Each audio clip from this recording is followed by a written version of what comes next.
Welkom by nog 'n episode van Plaas TV. 'n Marknota van die JSE aan die graan- en oliesadebedryf oor die instel van nuwe reëls het gemengde gevoelens by onder andere boere ontlok. Ons voer vanoggend 'n insiggewende gesprek met Wessel Lemmer van Agbiz hieroor. Dr. Raphael Karuaihe van die JSE gee ook konteks oor hierdie wysigings en Izaak Breitenbach van die Suid-Afrikaanse Pluimveevereniging werp lig op kwessies in die bedryf. Maar eers, oor na Lise vir die jongste landbounuus.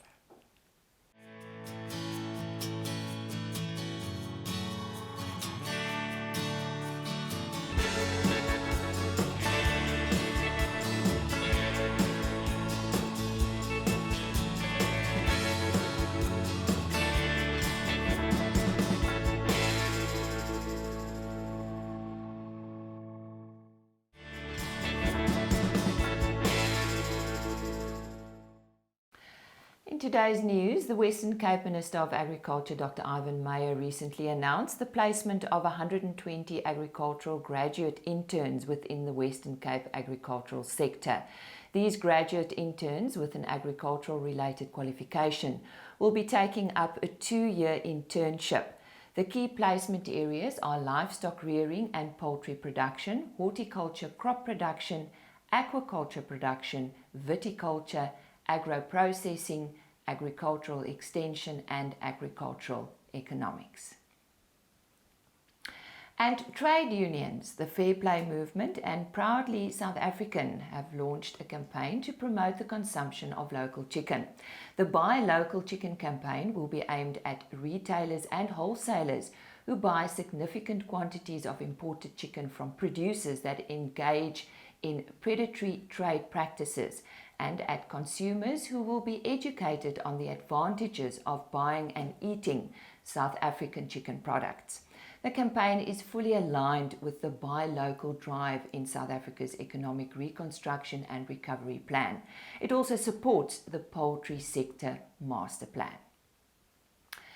The Tshwane Metro has launched a development fund to the value of 2 million rand for rural and emerging farmers in the region. The Tshwane Metro would be partnering with other metro departments to fund the cost of this small farmers development pilot program. The fund will focus on skills training and inject micro grants to assist emerging rural small-scale farmers. Look out for an interview on this early next year. And that's all from today's news, but don't go away, we've got more coming up.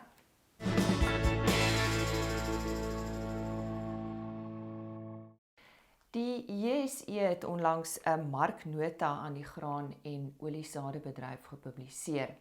Wessel Lemmer van Agbiz is hier by ons in die ateljee om vir ons 'n bietjie meer duidelikheid hieroor te gee, en hy gaan ook vir ons verduidelik watter basiese beginsels in ag geneem moet word met die instel van hierdie nuwe reëls. En ja, hy het so effens iets op die hart. Wessel, môre. Môre, Lise. Ja, verduidelik vir ons. Ja, gaan goed. Weet jy, ek wil dit verduidelik aan 'n voorbeeld. En dit gaan hier oor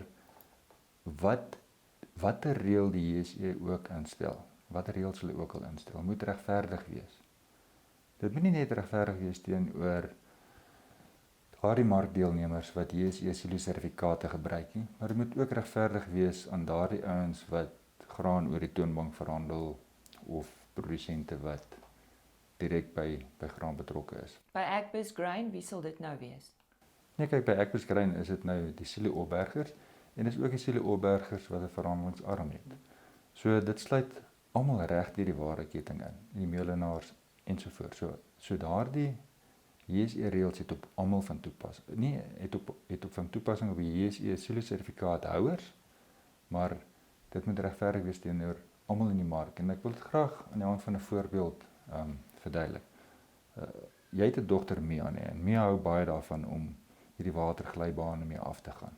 Nou veronderstel nou, jy het nou, en kom ons sê daar's 1 uit elke 5 ouens in die mark het graan op die JSE silo-sertifikaat. Nou op daardie trappies op daai glybaan staan Mia nou onder, en sy is nou 'n dogtertjie, en daar is nou elke 5de ouetjie is 'n seentjie, en ons sê elke ouetjie wat nou 'n seentjie is, het nou 'n JSE silo-sertifikaat wat nou almal oor hierdie glybaan moet gaan. en dan kan net een op beslag oorgaan. Veronderstel ons bring 'n reël in en dan sê maar goed, die ouetjies wat nou JSE sertifikaat het, hierdie seentjies, een uit elke 5, moet nou eers in die ry gaan staan, om eers nou hier oor te gaan. Wat gaan Mia doen? Ja, ongelukkig wees, natuurlik. Sy gaan bitter ongelukkig wees, né? En dan gaan sy haar hand opsteek en sê, maar hier is onregverdigheid aan die gang. So die reëls moet almal in ag neem, en dit moet regverdig wees teenoor almal. Maar dit is wat die mededingingswet vereis. Dis 'n baie, baie belangrike beginsel. Nou as jy nou gaan, en jy sê, maar kom ons veronderstel, daar is nou so 'n reël, wat nou die ouetjies, die seentjies, wat nou sertifikaat het, bevoordeel om eers in die ry te gaan staan. En jy maak 'n verdere reël en sê, maar as jy hier afgelei, en jy kry nie almal vandag, dat almal hier kan afgelei nie, jy moet party nou na ure laat afgelei, maar as jy dit nie reg kry nie, dan moet hulle verniet afgelei. Wat gaan Mia dan sê? O nee, nog meer ongelukkig wees. Ja, dan gaan sy sê, maar luister, ek wil ook verniet afgelei. So die hele storie raak gek. En aan die einde van die dag, kom dit terug na ekonomiese groei. Landbou het uitstekend gegroei. Produksie het toegeneem, produksiedoeltreffendheid het toegeneem, ons het nuwe genetika en kultivars. So die ry wat oor hierdie glybaan moet gaan, het baie lank geword. So die ouetjie, die seentjie wat ook hier oor moet gaan, wat in die ry moet inval, soos wat hy sy uitlaai slotboek, staan hy ver in die ry, en hy gaan dalk nie vandag hier oor gaan nie. Nou raak hy ongelukkig, maar jy moet regverdig wees. Maar wat het gebeur? Daardie glybaan lyk nog steeds soos wat hy gelyk het 10 jaar terug. Daar is nie in hom geïnvesteer, hy kan nie nou 2 ouetjies gelyktydig laat oorgaan nie. Dit is waar die oplossing lê. Ons moet investering kry in ons infrastruktuur in hierdie land. Weens die agteruitgaan in die diens van spoornet, het die JSE so ver gegaan om te sê, maar die uitlaaikapasiteit op spoor kom nou nie meer in aanmerking nie. As gevolg daarvan moet teoreties met 55 silo's deregistreer. Dis 'n groot aantal wat moet deregistreer. Tensy die silo's kan aanpas daarbey. Ons sien waar dit ons gaan in terme van infrastruktuur, en ons weet as ons die ekonomiese groei in die land wil laat vorder, dan moet ons in infrastruktuur belê. Dis was nou die dag so by die nasionale tesourie deurgegee. Maar dieselfde met die infrastruktuur by silo's. Nou daar's 'n verdere punt, en dit wat baie belangrik is dat as jy 'n ekonomiese aanwyser gebruik om stoortariewe elke jaar aan te pas, soos byvoorbeeld die JSE stoortarief, en dit is nie gekoppel aan jou 9 kostekomponente of jou verbruikersprysinflasie of jou CPI's van daai spesifieke kostekomponente nie. En daai kostekomponente neem meer toe as die PPI. Dan gaan jy nie 'n belegger kry wat daarin gaan belê nie. Ek het sommer so 'n sigaretboks oefening gedoen, saam met mense wat my gehelp het. En ons het gesien dat oor die afgelope 10 jaar het jou stoorkoste oor tyd 16% agter geraak. Omdat die PPI, die toename in stoortariewe vir JSE sertifikate bepaal. Met ander woorde, die insentief vir jou opbergers om in uitlaaikapasiteit te belê is nie daar nie, want daardie koste is onder druk weens 'n ekonomiese aanwyser wat nie die gepaste aanwyser is nie. So, die lank en kort hiervan, ons gaan nie hierdie landsekonomie laat groei deur nog wette, nog regulasies, nog JSE reëls nie, wat teen mense diskrimineer nie. Ons gaan dit alleen doen as ons kapasiteit vergroot, en dit is waar die oplossing lê. Ons moet gaan belê ons infrastruktuur in hierdie land. Nou ja, bly ingeskakel, want so 'n bietjie later gesels ons met die JSE juis oor hierdie saak, en dit is dan oor hulle Marknota wat onlangs aan die graan en olie sadebedryf gepubliseer is. Ons hoor wat hulle ook te sê het.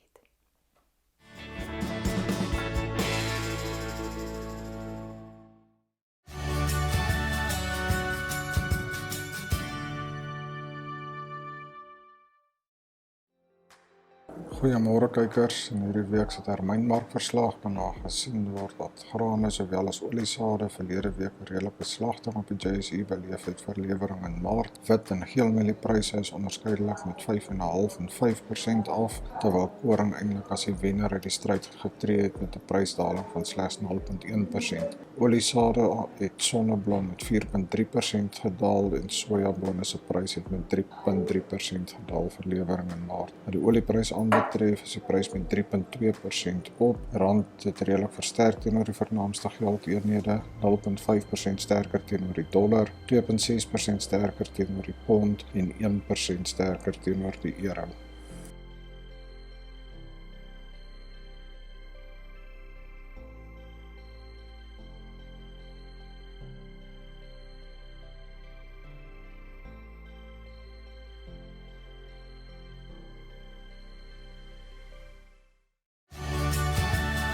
NutriFeeds, die formule vir sukses.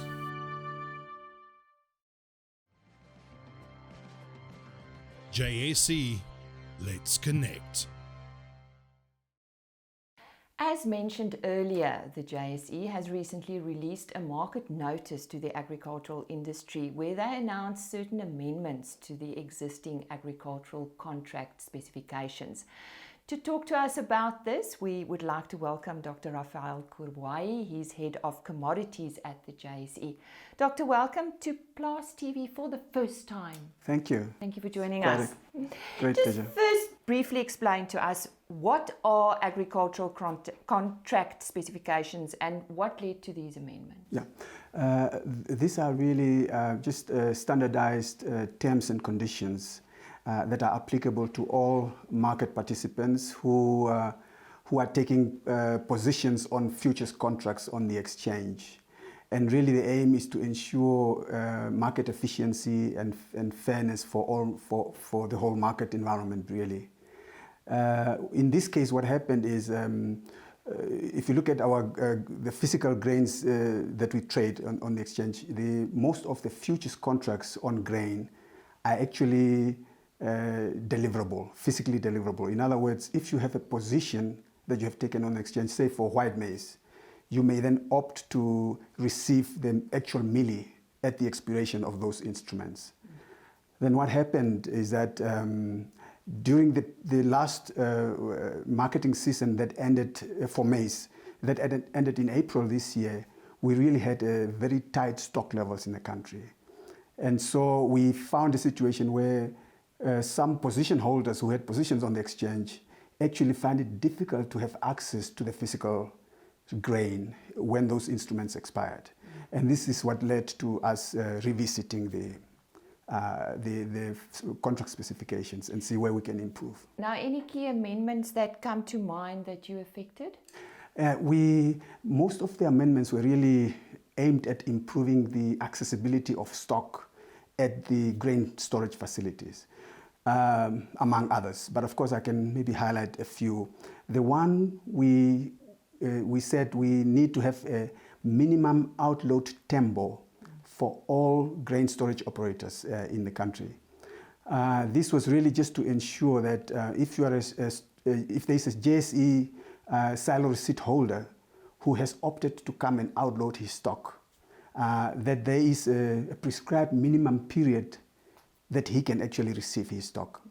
Now, of course, there are always exceptions to the rules. We understand in some instances the grain facilities may be beyond the control of the grain facility to actually offer you within that prescribed period. So we have factored some of those conditions in as well. Now, Wessel Lemmer from Agbiz Grain was in the studio earlier today. He mentioned that there are concerns regarding infrastructure development. Your opinion? No doubt about that. You should recall that the grain facilities in the whole of South Africa have been built by the then South African government as for strategic reserves. During the apartheid era, you remember that the country had to have food security as a priority. And those infrastructures are a good more than 50 years old or so. And at the time, of course, even though the outload rates were maybe state of the art 50 years ago, by now it's already quite outdated, and I agree with Wessel in that regard. Right.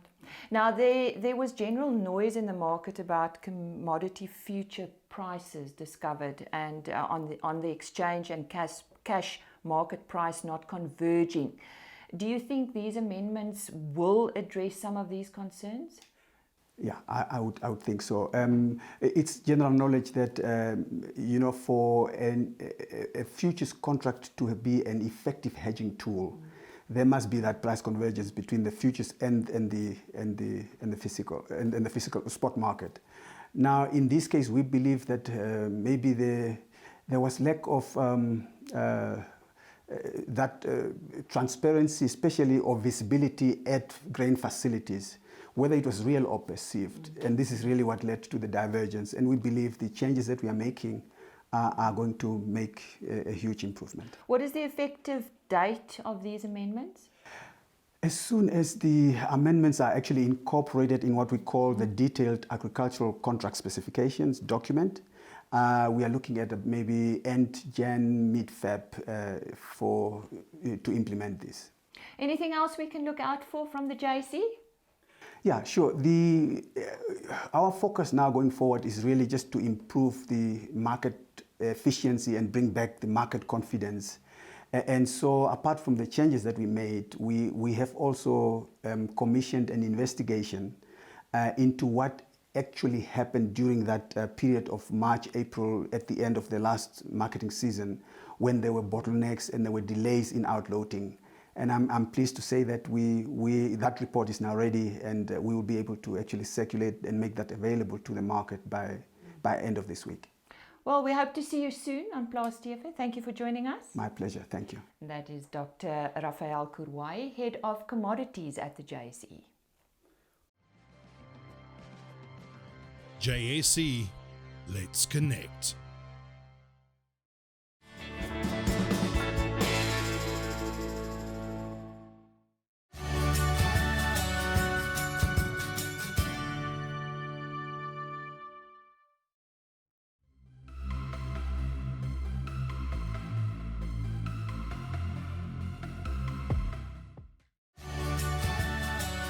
Standard Bank, voluit vorentoe.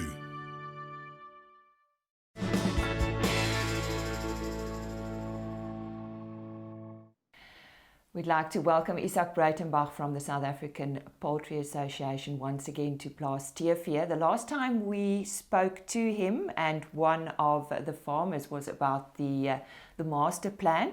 We are going to continue our discussion on that this morning, but also look back on 2020 and ahead, what lies ahead in 2021. Izaak, welcome once again. Good morning, thanks. What is the state of the chicken industry if we look at the end of 2020? The industry is in distress. What we've seen in the last couple of months is that the same cause of all our trouble has surfaced again, and that's imports. Imports has gone up from July to September by 47%. If imports go up by 47% in any industry, that will cause great distress in that industry. What also happened is that our consumption patterns changed. Pre-COVID lockdown, we consumed about 200,000 tons of poultry meat per month. Currently, only 175,000 tons. If we talk about raw material cost, that increased by 35%. And chicken prices, contrary to popular belief, is actually lower than in January 2019. So we're really suffering at the moment. And you've seen that with the bigger companies publishing their annual financial performance. But it doesn't make sense. I mean, we import but we don't consume. So what happens? It's dumping. Fair Play warned that there will be dumping taking place. We're oversupplying in Europe, in the US and in Brazil, and their consumption is also down. In the first world countries, consumption dropped a little bit. In third world countries like Pakistan, as much as 40% reduction in poultry consumption. And we've seen some of that here. So it's a worldwide It's worldwide, problem. yeah. Yeah. Now, it's a year since the poultry industry master plan was signed. Any achievements up to date? Yes, it was a very difficult year. 4 months, no construction. due to lockdown. The master plan is not just the poultry industry. The master plan was negotiated over a period of probably 6 months with Department of Agriculture, Minister Didiza and Patel, signed by President Ramaphosa, as only one of 4 industries that could impact economic growth materially. So we've achieved a lot this year. The very first one is that the industry invested R1 billion in terms of capacity expansion. The capacity expanded by probably 5% already. By the end of 2021, it will be approximately 10%. And with that, we can supply 50% of all imported meat. We can replace that. And that is a point that the importers always make, and it's not true. We can actually do that. A second very important point is that we've created approximately 1,000 jobs since November last year in 12 months. That will give 5,000 to 6,000 people access to income and food. So that was a major achievement. Transformation is a big part of our industry. About 20% of our industry consists of smaller farmers. And what we've done there is we've given access to 13 more contract growers, black contract growers, integrated into our supply chain, supply them all the feed, all the chicks, the capital, and take off their product. And they are incredibly satisfied with that. We also launched a project with Department of Agriculture. We identified 20 farms countrywide that couldn't progress, either just building or progressing or expanding production. And we've given them business plans. We paid for EIAs, water licenses, and now they actually can go ahead. So that's exciting stuff. A second component of that is we had 40 farms that we're working with to expand and assist in terms of poultry production, and that is going well. One of our very important projects is a hatchery business in Limpopo. This black owner, graduate, very clever guy, started with 7,000 chicks a week. He's currently at 28,000 chicks a week. Next year, 110,000 chicks a week. So that's very exciting stuff, supplying small farmers. Well, that's now after a year. So what lies ahead for next year? It's going to be tough. And I think we must learn and try to understand what the things are that we need to change to improve the industry. The very first one is dumping. Dumping is illegal. It's illegal in terms of World Trade Organization rules, and it is not fair and ethical for first world countries to give us aid and then come and decimate our industries and our jobs and our small farmers. So the very first point is that we found dumping by 5 countries, Brazil and 4 European countries. We've applied to ITAC to institute anti-dumping duties. The margins are between 56% and 176%, so it's material dumping. If we talk prices, I would like you to go and look in a supermarket if you can buy thighs at R6.85, because that's the price that it came in at, and surely importers should just take a normal margin in selling those products, and they don't. So that is a fundamental one that needs to happen. A second one, the second focus area would be to stimulate local consumption. We are coming out of the COVID episode and the lockdown. We're concerned about the winter coming for further lockdowns and a negative impact on consumption. So we will be working and launching a whole project about local consumption in collaboration with Proudly SA and also with Consumer Goods Council South Africa, and really try to get people to buy local. A third component of that, and that is something that's not done by us, but where Minister Patel played a big role, and that is to self-regulate in terms of local content. He did a presentation at NETLAC that was very insightful, where they've asked retailers in the textile industry to commit voluntarily to a certain percentage of local content, and that was hugely successful. I saw that, yes. They're now busy with the sugar industry, and we hope that would be done in the poultry industry as well. If we can get those things right, we will have a better industry, not just for the bigger growers, but also for the small producers that are really, really struggling. Izaak, there's talk of another tariff application. Can you tell us more? Correct. What we found is we've looked at all the exporting countries. We looked at the prices at which they export to South Africa. We compared that to the prices that they sell chicken to the rest of the world, and we found that they sell it to us at a much lower price than they sell to Japan and other countries in the world. They also sell these products below their production cost, significantly below their production cost, and they also sell this product at a price much lower than what they sell it for in their own countries. Now that is the classical definition of dumping, and dumping is illegal. I think that is important. So we've Brazil and 4 European countries that we will apply or have applied for tariffs against. An important component of this is almost the regulation or the controls at port, and there's illegal trade taking place. Products are declared at R6.85, and then they don't pay the large MFN tariff that we got in March this year. That's illegal. That is a criminal offence. A second component that happens that impacts the tariffs are that they declare a product as chicken offal, for example, and there is no tariff on that, but it's actually meat. And a third component of that is that they import product into South Africa and tell the authorities it's destined for Zimbabwe, and the product never leaves the country, only the paperwork. And that product is then sold again without paying the tariffs. So we will be focusing very heavily next year on this. And if we can get it right, we will have a better industry next year. Well, I can hear in your voice, you're adamant this will happen. Good luck with that. And thank you for your time on Plaas TV in 2020. We'll see you again in 2021. Thank you. That was Izaak Breitenbach from the South African Poultry Association.